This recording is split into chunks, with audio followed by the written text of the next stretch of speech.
여러분 안녕하십니까?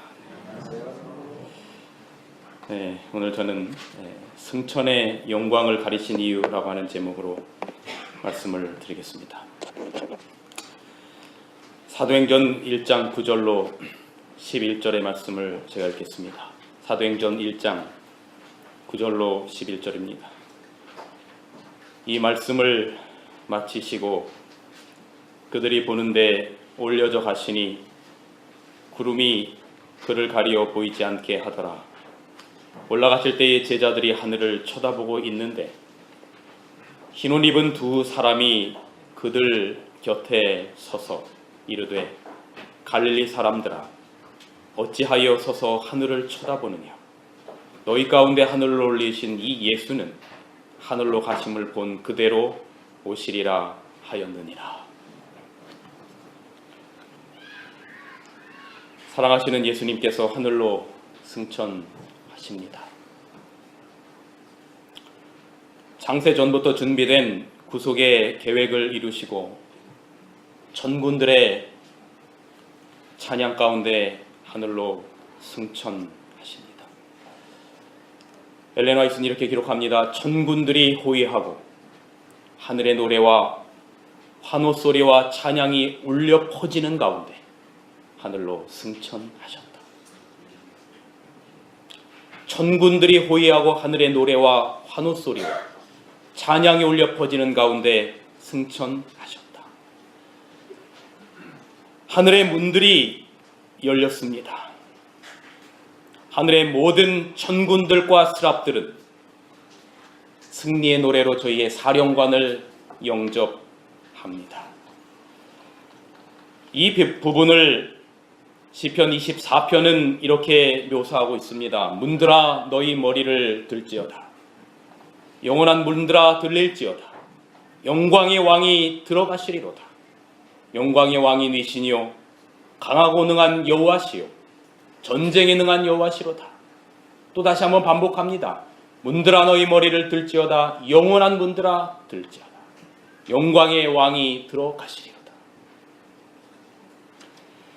장세로부터 약속된 인류를 위한 구속의 경륜을 이루십니다. 창세기 3장 15절에 여자의 후손으로서 뱀의 머리를 상하게 할 그 예언을 이루시고 십자가에서 죽으시고 부활 승천하시는 겁니다. 사망을 이기시고 부활의 첫 열매가 되셔서 하늘로 승천하시는 겁니다. 지금부터는 제 순전히 상상 속에서 이 광경들을 그려보았습니다. 그러나 꽤 예언의 신과 성경적으로 근거가 있는 정도의 상상 안에서 그렸습니다. 여러분, 왜 맞아놓은 시간은 대단히 빠르잖아요. 아담과 하와가 죄를 짓고 이 땅에 죄의 열매가 들어와서 고난당하는 당신의 자식들을 하나님이 수천 년간 보신 겁니다. 아프고 죽고 이별하고 하는 생로병사의 모든 순환을 예수님께서 보시면서 내가 빨리 가서 인류를 구원해야 하는데 하는 생각을 하시는 겁니다. 자식이 불편하면 부모는 편하지 않은 거예요.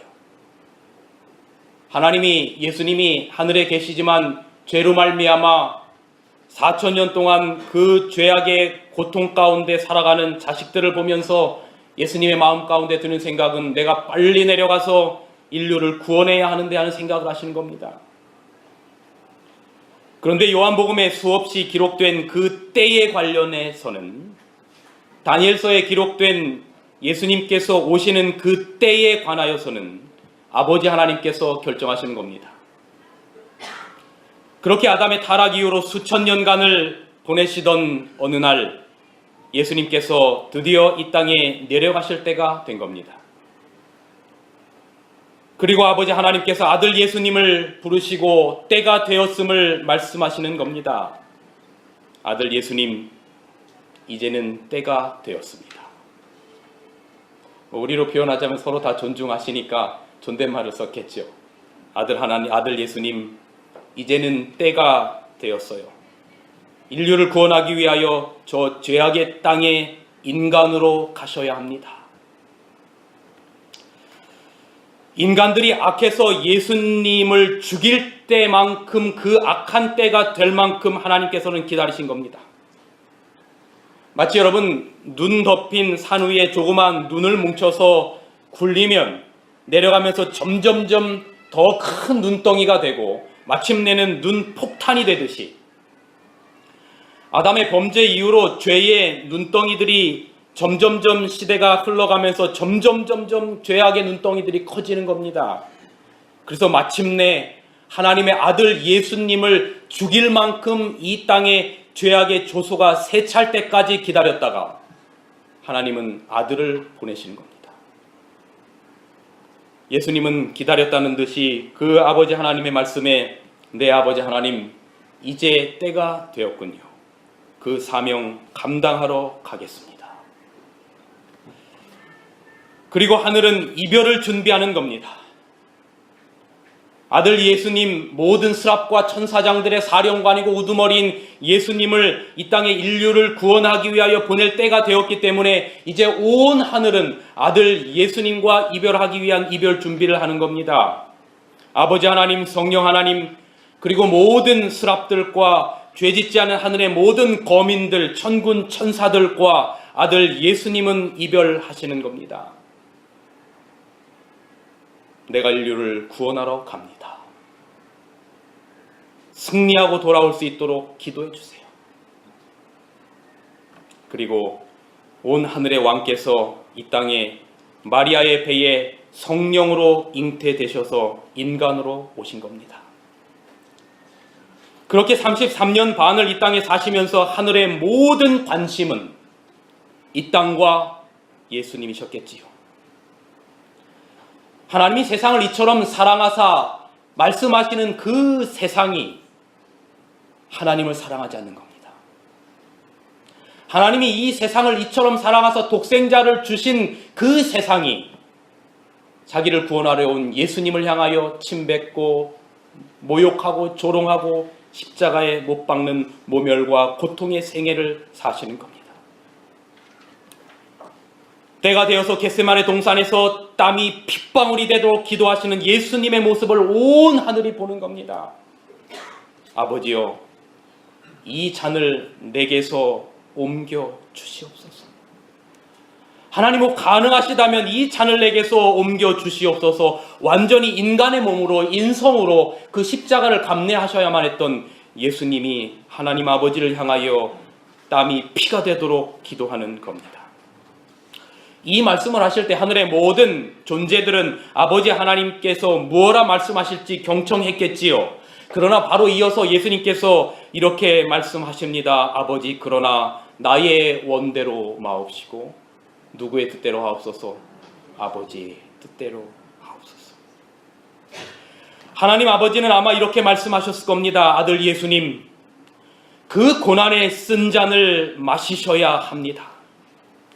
그래야만 인류를 사망에서 건져낼 수 있습니다. 잘 견뎌주시고 십자가를 져주세요. 예수님께서 십자가에 달리는 모습이 너무나 고통스러워 하나님 아버지께서는 구름으로 하늘을 가리우셨습니다. 하늘의 모든 음악 소리는 그치고 아들 예수님의 절규를 하늘은 들었습니다. 엘리 엘리 나바 사박다니, 나의 하나님 어찌하여 나를 버리셨나이까. 그 순간에 하나님은 아무것도 하실 수가 없었어요. 그 고난의 잔을 주님 홀로 마시셔야만 했습니다. 그리고 그 성난 폭도들을 향하여 말씀하시지요. 아버지, 저들의 죄를 사하여 주옵소서. 저들이 하는 일을 알지 못하나이다. 그리고 마침내 주님이 다 이루었다 하시고 운명하십니다. 그리고 이제 때가 되어서 안식일에 아리마대 이 부자 요셉의 무덤에 장사 지내고 안식일에 무덤에서 쉬시고 안식 후 첫날 아침 가브리엘 천사가 예수님의 무덤에 하나님 아버지의 특명을 가지고 날아오는 겁니다. 그리고 말합니다. 당신의 아버지께서 당신을 부르십니다.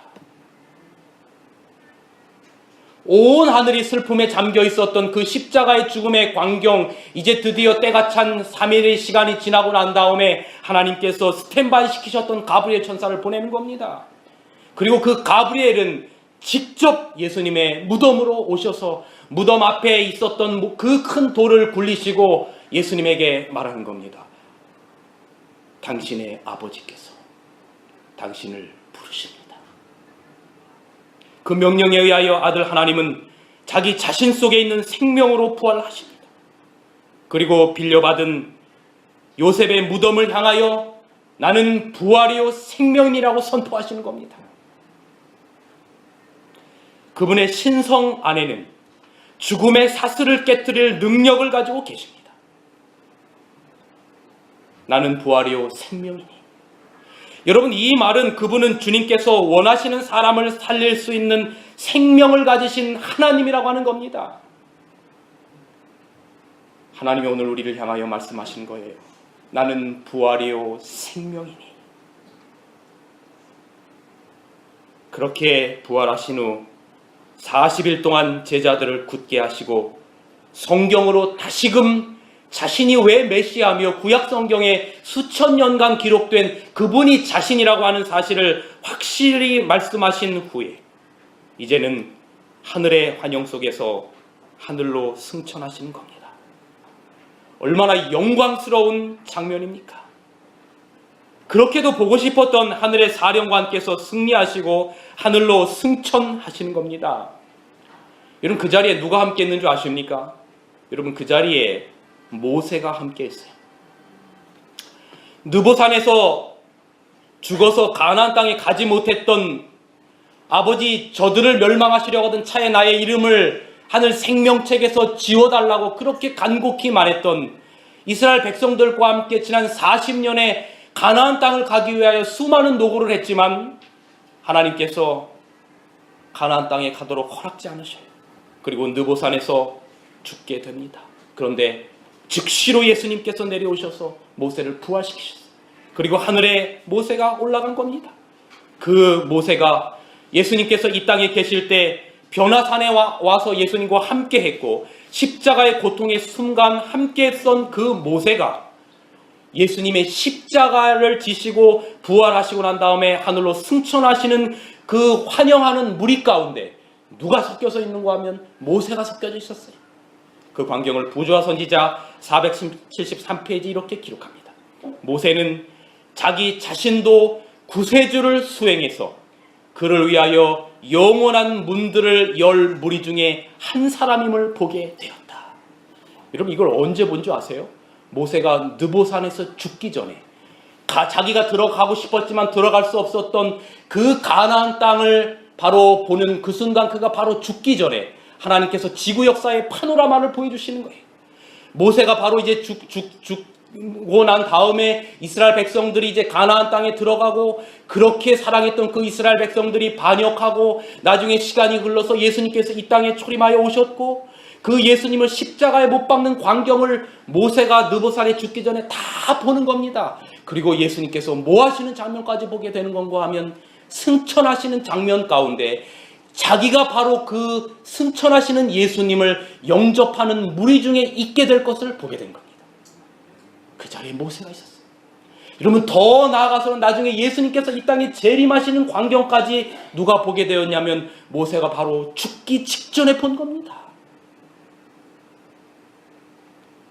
그런데 저는 이 말씀을 묵상하다가 참 이해가 되지 않는 부분이 있었어요. 이 영광스러운 광경을 왜 제자들에게는 가르쳤을까? 성경은 예수님의 승천의 광경을 단 한 줄만 묘사합니다. 이 말씀을 마치시고 그들이 보는데 올려져 가시니 구름이 그를 가리어 보이지 않게 하더라. 너무 간단합니다.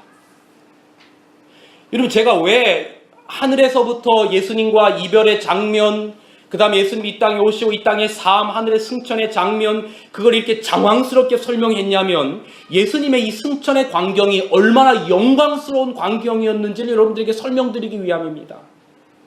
부족한 저의 입술로 그 하늘 승천의 광경을 다 설명할 수 없지만, 이런 우리가 자녀가, 이 아들이 군대 갔다가 첫 휴가를 나올 때도 어머니가 신발도 안 신고 버선발로 가서 맞이하는 광경인데, 여러분 이 땅에 오셔서 하늘의 사령관께서 십자가에 죽으시고 하늘로 승천하실 때 그 하늘의 잔치는 얼마나 엄청난 것이었겠습니까? 천군 천사가 환영한 그런 모습이었어요. 그런데 성경은 너무나도 간략하게 그 아름다운 광경을 제자들에게는 숨기고 있는 겁니다. 그저 예수님께서 내가 너희와 함께 세상 끝날까지 함께 하겠다 그 말씀을 하신 다음에 하늘로 올라가니 구름이 저희를 가리워 보이지 않더라가 끝입니다. 왜 그 하늘의 영광의 승천의 광경을 가리우셨을까? 제자들이 그 영광의 모습을 보았더라면 얼마나 좋았을까? 근데 이 예수님께서 하늘로 승천하실 때 이 하늘 천군들의 음악과 팡파리 소리가 있었다라고 엘렌 화이트는 기록하고 있는데, 그 소리를 제자들이 아주 잠깐 동안 들었다라고 기록하고 있어요. 여기 그 엘렌 화이트 원고 1897년자에 보면 이렇게 기록하고 있습니다. 제자들은 주께서 손을 뻗치사 축복하시면서 승천하실 때, 그러니까 내가 세상 끝날까지 너희와 항상 함께 하리라 라고 하늘로 승천하실 때 아주 잠깐 동안만 천사들의 노랫소리를 제자들이 들었을 뿐이었다 그랬어요. 아주 잠깐 동안만 들었어요. 자, 이 부분을 이렇게 더 자세하게 엘렌 화이트는 기록하고 있습니다. 하늘 시위대들과 그분을 환영하기 위하여 열어놓으신 하늘 문에서 쏟아져 나오는 광명한 빛은 죽을 수밖에 없는 인간의 눈으로는 인지할 수 없도록 가려져 있었다. 하나님이 의도적으로 가리신 겁니다. 왜 가리셨을까? 그저 천사들이 내려와 하나님의 보좌에 앉기 위하여 가셨다는 증언을 들었고, 하늘로 구름이 완전히 가리게 되었을 때 허망한 가운데 하늘을 바라보고 있는 그 제자들에게 너희 가운데 하늘로 올리우신 이 예수는 하늘로 가심을 본 그대로 오시리라 라고 말할 뿐입니다. 왜일까요? 왜 이런 엄청난 하늘의 영광을 가리우셨을까? 하늘의 영광을 가리우신 이유에 대하여 오늘 저는 이 아침에 영감의 글에 기록된 그 우리의 가슴을 참으로 따뜻하게 하는 이야기를 읽어드리려고 합니다. 그 어떤 설명보다도 그냥 이 글을 여러분들과 함께 마음으로 읽으면서 느끼기를 제가 소망하는 마음으로 천천히 읽어드립니다. 그리스도께서 하늘로 승천하는 길에 있었던 다할 수 없는 영광을 제자들에게 드러내 보여주었더라면 그들은 그 영광을 견디지 못하였을 것이다. 영원한 문들이 열려 천천만만의 천사들과 하늘의 도성으로부터 내리는 승리의 함성을 제자들이 들었더라면 그 영광과 고생 많은 이 세상에 사는 그들의 삶을 비교해보고 그 차이가 너무나 커서 그들은 지상의 삶의 무거운 짐을 다시 짊어질 수 없었을 것이다. 그 하늘의 영광을 다 보여주었더라면 이 땅에서의 죄악의 삶이 너무나 차이가 커서 앞으로 그들이 져야 될 무거운 짐을 다시 짊어질 수 없었을 것이며 구주께서 그들에게 주신 사명을 용감하고 충실하게 수행할 준비도 되지 않았을 것이다. 그들에게 보냄을 받으신 보혜사 성령까지도 그 진가를 정당하게 인식하지 못하였을 것이요 그들의 마음을 강하게 해서 비난과 모욕과 투옥과 필요하다면 죽음에까지도 나아가야 하는데 그렇게 못하도록 만들었을 것이다. 주님에 대하여 제자들이 세상적으로 아는 것은 그렇게 조용하게 끝내는 것이 더 좋은 일이었다. 눈에 보이는 가운데 그가 세상을 가신 것은 그의 온유하고 조용한 생애와 조화되는 것이었다. 그렇습니다, 여러분. 이 어두운 세상에 남겨질 제자들을 위하여 그 하늘의 영광을 완전히 가리우셨던 거예요. 그리고 조용히 하늘의 영광을 가리우고 하늘로 승천하셨던 겁니다. 여러분, 제자들이 그들의 주님에 대하여 가지고 있는 마지막 추억은 그분은 정말로 영광의 구주요 사랑 많고 동정심 많은 친구라는 것입니다. 신의 모습이 아니라 그동안 3년 반 동안 함께 살부비며 살았던 그 예수님이 하늘로 올라가신 모습을 그대로 본 겁니다. 그리고 말씀하셨어요. 얘들아, 내가 다시 올 거야. 하늘로 올라간 모습을 본 그대로 다시 올 거야. 그때부터 제자들의 하늘에 대한 그들의 생각은 완전히 달라졌어요. 여러분, 그때까지만 해도 제자들은 하늘이 어떤 그냥 무한한 공간이요, 형체가 없는 어떤 영들이 거하는 곳으로 생각했어요. 그러나 이제 하늘은 이 세상의 그 어떤 곳보다도 그들이 더 사랑하고 존경하는 예수님이 계신 곳이 된 겁니다. 예수님과 관련된 곳이 된 거예요.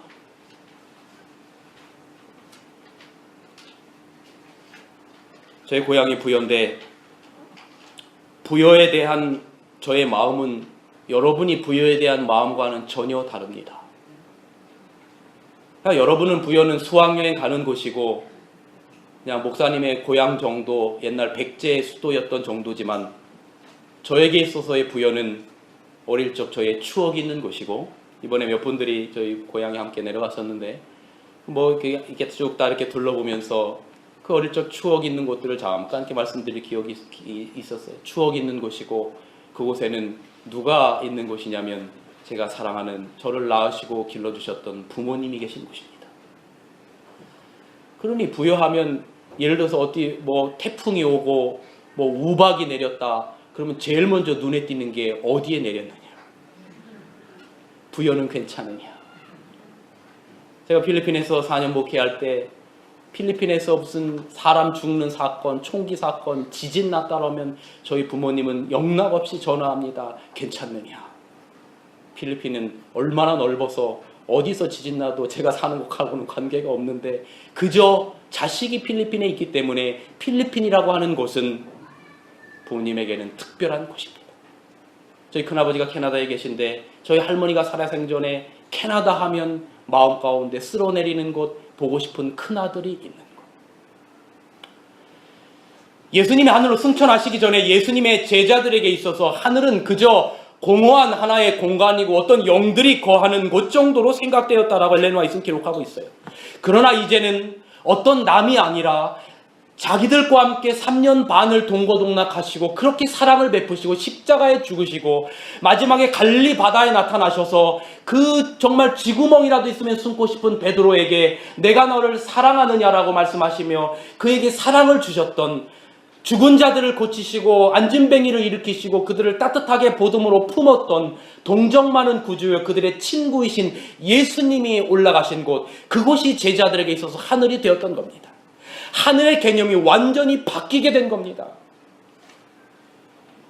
여러분, 우리가 교회가 사랑하는 곳이 되기 위해서는 이 교회에 존재하시는 하나님을 사랑해야 되고, 이 교회 가운데 함께하는 우리 성도들을 사랑해야만이 교회가 오고 싶은 곳이 됩니다. 혹시 나의 마음 가운데 교회가 부담스러운 곳이라면 그것은 다른 이유가 아니라 이곳이 우리가 사랑하는 하나님이 거하는 곳이 아니 되기 때문에 그렇습니다. 제가 간혹 이렇게 출장을 나가서 설교를 할 때, 제가 저희 교회에서야 안 그러지만 이런 예화를 가끔 씁니다. 이 실물교훈이 어떤 한 분을 이렇게 쭉 나오라고 합니다. 이렇게 좀 나오세요. 그래서 뒤를 돌아보십시오. 당신이 비인 그 자리가, 성도들에게 말합니다. 비인 자리가 아름답습니까? 그 비인 자리가 귀합니까? 안 귀합니까? 그럼 사람들이 아무 얘기를 안 합니다. 제가 아무 얘기를 안 할 줄 알고 그렇게 질문을 합니다. 그럼 제가 뭐라고 말하냐면 그 자리가 귀하지 않은 이유는 사랑이 없어서 그렇기 때문입니다 라고 말합니다. 여러분, 제가 저희 아내랑 결혼을 하고 나서 제가 어디 2억 마일리 떨어져 사는 게 아니고 저희 처가가 그 당시에 퇴계원이었고, 저는 이제 묵동에서 전도사를 하는데 결혼을 해서 저희 아내가 저와 함께 사는 저희 장모님한테 전화가 왔는데 울면서 전화가 왔어요. 왜 그러십니까? 그랬더니 목사 사이 본다고 되게 좋아하셨던 분이거든요. 근데 울면서 전화해서 왜 그러냐 했더니 딸이 막상 시집 가니까 딸이 썼던 그 빈자리를 보니까 왜 이렇게 눈물이 나는지 모르겠다 그래요. 그러면서 저보고 나쁜 놈이래요. 사랑하는 사람이 있던 자리가 비면 그곳이 고통으로 오는 겁니다. 여러분, 예수님이 하늘로 승천하시게 되었을 때 예수님, 사랑하는 예수님의 하늘에 올라갔기 때문에 그곳이 제자들에게 있어서는 특별한 곳이 되었어요. 천사들의 구름 수레가 그분을 모셔갈 때에 그들에게 말씀하시는 그 목소리가 하늘을 볼 때마다 맴도는 겁니다. 보라, 내가 세상 끝날까지 너희와 항상 함께하리라. 하늘을 바라볼 때마다 예수님의 목소리가 승천하시면서 하셨던 목소리가 들리는 거예요. 보라, 내가 세상 끝날까지 너희와 항상 함께 있으리라. 제자들이 이 음성을 잊지 않고 그 후에 복음을 위하여 일평생을 살다가 힘들고 어려울 때마다 어디를 바라보는 겁니까? 하늘을 바라보는 겁니다. 그리고 그 음성을 기억하는 겁니다. 얘들아, 내가 세상 끝날까지 너희와 항상 함께 있으리라. 모든 제자들이 다 순교장의 이슬로 사라질 때에 그들이 하늘을 바라보았어요. 왜요? 거기에 마지막 하늘로 올라가신 주님과의 추억이 있는 겁니다. 베드로도 여러분 십자가에 거꾸로 못 박혀 죽었는데 마지막 그가 거꾸로 못 박히면 고개가 당연히 어디를 바라볼 수밖에 없는 겁니까? 하늘을 바라볼 수밖에 없어요. 죽을 때 하늘을 보았고, 바울도 참수형을 언도받고 죽을 때 그의 피를 받을 땅을 보지 아니하고 그 여름날에 조용한 하늘을, 하나님의 보좌를 바라보았고, 스데반도 돌을 맞아 죽을 때 그의 피를 받을 땅을 보지 않고 하늘 들어서 하나님의 보좌 우편을 보았고, 복음으로 반무섬의 유배당에서 나이 많은 요한도 그 외로운 가운데 있을 때 어디를 보았던 겁니까? 하늘을 보았습니다. 그때마다 주님이 말씀하시는 겁니다. 얘들아, 세상 끝날까지 내가 너와 항상 함께 있으리라. 잊지 말아라. 세상 끝날까지 내가 너와 함께 하리라. 그 세상 끝날은 여러분 2000년 전에만의 이야기가 아니라 예수님 이 땅에 재림하실 때까지 오늘 2017년을 살아가는 우리들에게도 동일한 메시지입니까? 그렇습니다. 내가 너희들과 함께 하리라. 여러분, 우리 그리스도인들은 하늘을 바라보며 사는 사람들입니다. 아멘입니까? 그렇습니다. 그리스도인들에게도 삶의 고통과 아픔의 삶의 문제들이 수없이 닥쳐오지만 우리는 하늘을 바라보는 사람입니다. 여러분, 인간을 헬라어로 안트로포스라고 합니다. 그 안트로포스라고 하는 말이 뭐냐면 하늘을 바라보는 자라고 하는 말입니다. 하나님이 우리를 하늘을 바라보는 자로 그렇게 만드셨습니다. 제가 옛날에 공부 이제 대학 이게 공부하고 할 때 지치고 힘들잖아요. 밤늦게까지 공부하고. 이제 고개를 푹 쳐져가지고 땅만 이렇게 바라보면서 이렇게 걸어가다가 어느 날 땅바닥에 떨어져 있는 10,000원짜리 2개를 주웠어요. 이야, 기가 막히다. 여러분, 제 학생 때 10,000원짜리 2개, 20,000원 엄청 큰 돈 아니에요. 시골에서 아버지한테 전화해서 용돈 받았어야 되는데 20,000원짜리를 땅바닥에서 딱 주웠으니까 그 다음부터 제 고개는 안스로포스가 아니라 아래를 보는 인간으로 계속해서 땅만 보고 다니는 거예요. 땅만. 혹시 돈 안 떨어져 있나, 돈 안 떨어져 있나.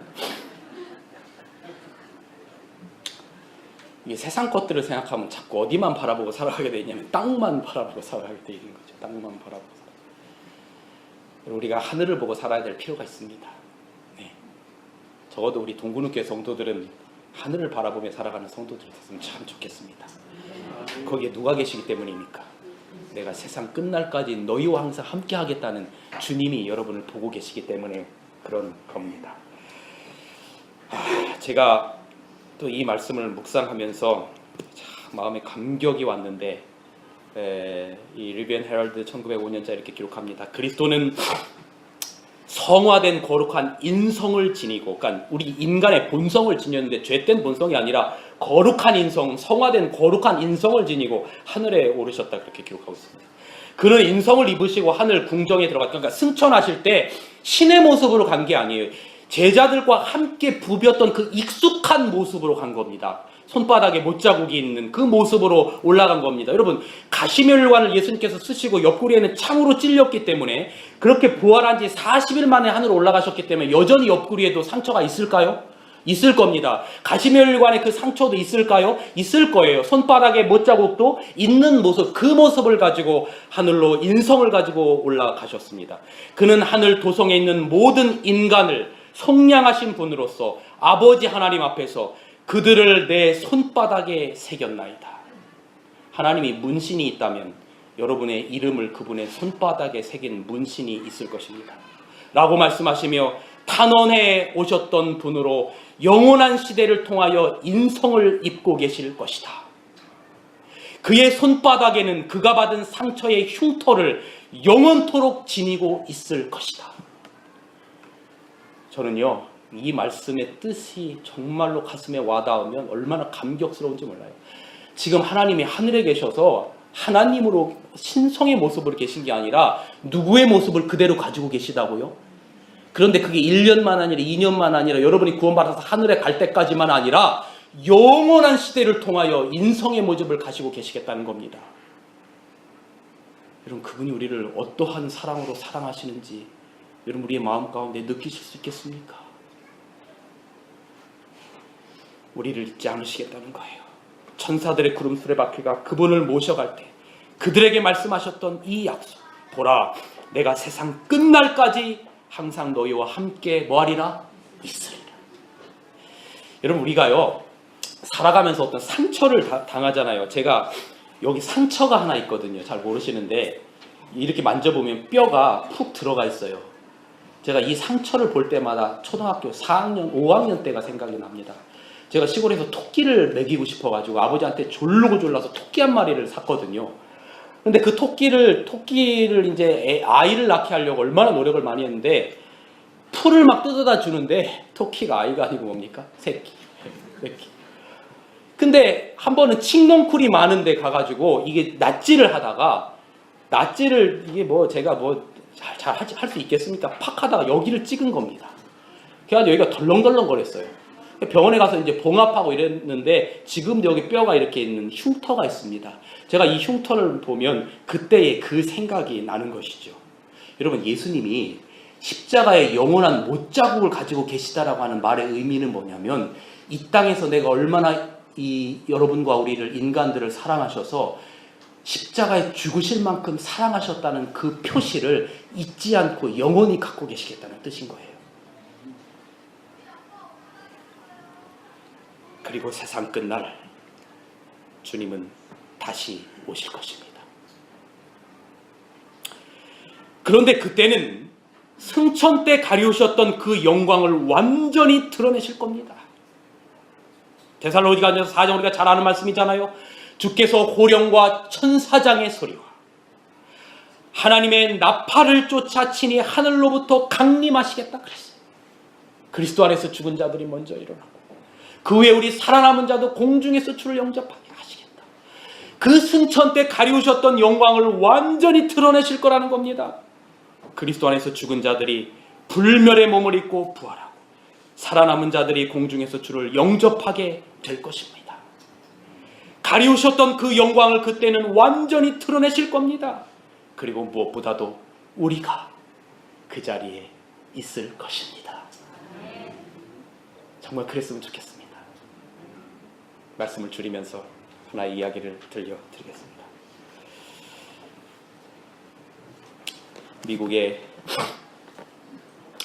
루즈벨트 대통령이 아프리카에 순방을 마치고 이제 성공적인 외교 순방을 마치고 다시금 미국으로 돌아올 때 그 아프리카에서도 대통령을 환송하는 팡파레와 환송연이 벌어지고 그렇게 화려한 그 배에 루즈벨트 대통령 대회가 올라탔습니다. 그런데 그 배에는 평생을 아프리카에서 주님의 복음 사업을 위하여 헌신한 나이 많은 선교사, 일생을 바친 선교사가 타고 있었어요.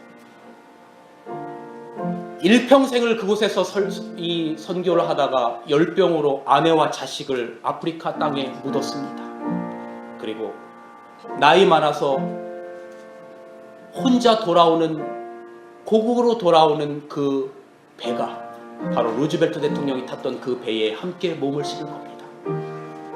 오랜 시간 후에 항해를 마치고 드디어 미국에 그 배가 도착했습니다. 대통령을 환영하는 환영연이 미국에서도 벌어집니다. 대통령이 걸 길을 붉은색 융단으로 깔고 군악대의 팡파레 소리가 울려 퍼지는 겁니다. 그 나라의 모든 국민들과 백성들과 장관들이 대통령의 성공적인 외교를 축하하기 위하여 와서 환영의 팡파레가 터지는 그 순간입니다. 맨 마지막에 그 나이 많은 아프리카에서 평생을 봉사하며 아내와 자식을 그곳에 묻고 돌아오는 그 나이 많은 선교사는 어떤 누구 하나 받아주는 사람도 없고 알아주는 사람도 없고 너무나 쓸쓸한 겁니다. 갈 데가 없어서 그 근처 어느 허름한 여관방 하나 잡고 그곳에 그 낡아빠진 가방 하나를 내려놓고 침대에 무릎을 꿇고 하나님 앞에 기도합니다. 하나님, 제가 지난 평생을 주를 위하여 아프리카에서 봉사하고 복음을 위하여 살았고 내 아내와 내 자식을 열병으로 잃었는데 누가 나를 알아달라고 일한 건 아니지만 누구 하나 반겨주는 사람이 없으니 그저 쓸쓸하고 허전해서 그럽니다 하면서 그 나이 많은 노인의 그 주름진 눈가에서 눈물이 주르르 흘러내렸어요. 그때에 누군가가 그 늙어 굽어진 허리 위에 손을 얹는 듯한 느낌을 받는 겁니다. 이런 음성이 들렸습니다. 나의 나이 많은 선교사여, 자네는 아직 내 집에 온 게 아니야.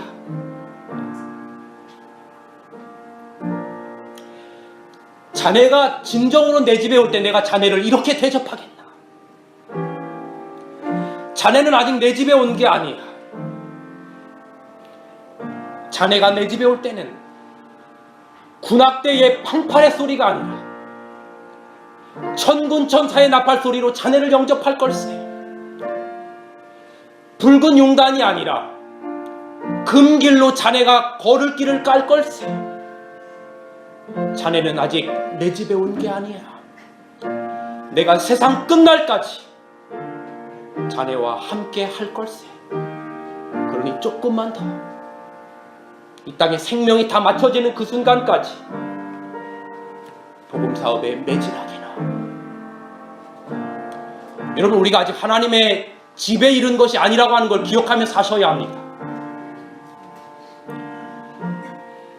이 땅에서 우리가 군악대의 팡파레 소리는 못 듣는다 할지라도, 대통령의 환송은 받지 못한다 할지라도, 주님께서 하나님 보호자 우편에서 우리를 위하여 인성을 가지시고 십자가의 못자국을 가지시며 중보 기도하시고 하늘 생명책에서 우리의 이름을 보존하시고 잠시 잠깐으로 이 땅에 오셔서 우리의 이름을 부르실 때, 그때야 비로소 우리가 하나님의 나라에 들어갈 것입니다. 그러니 여러분, 우리가 이 땅에서 고난과 아픔이 있다 할지라도 너무 그렇게 서러워할 필요가 없는 거예요. 우리에게 하늘의 영광을 보여주지 않으시는 이유가 있는 겁니다. 승천할 때 하늘의 영광을 가리우셨던 것처럼 우리에게 아직 해야 될 일이 남아있는 겁니다.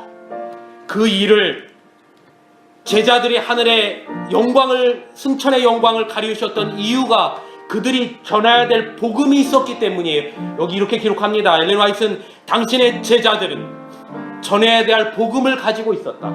그것은 곧 인간의 모습으로 오신 슬픔의 사람 그리스도였으며 악인들의 손에 잡히사 십자가에 달리신 치욕의 사람 그리스도, 부활하신 그리스도, 승천하사 인간의 변호인으로 하나님의 존전에 나아가신 그리스도, 구름을 타고 능력과 영광으로 다시 오실 그리스도, 그리스도가 그들이 전해야 하는 복음이었다.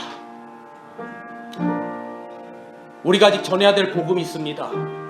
새천사의 기별입니다. 천국 복음이 온 세상에 증거되기 위해 전파되리니 그제야 끝이 올 것입니다.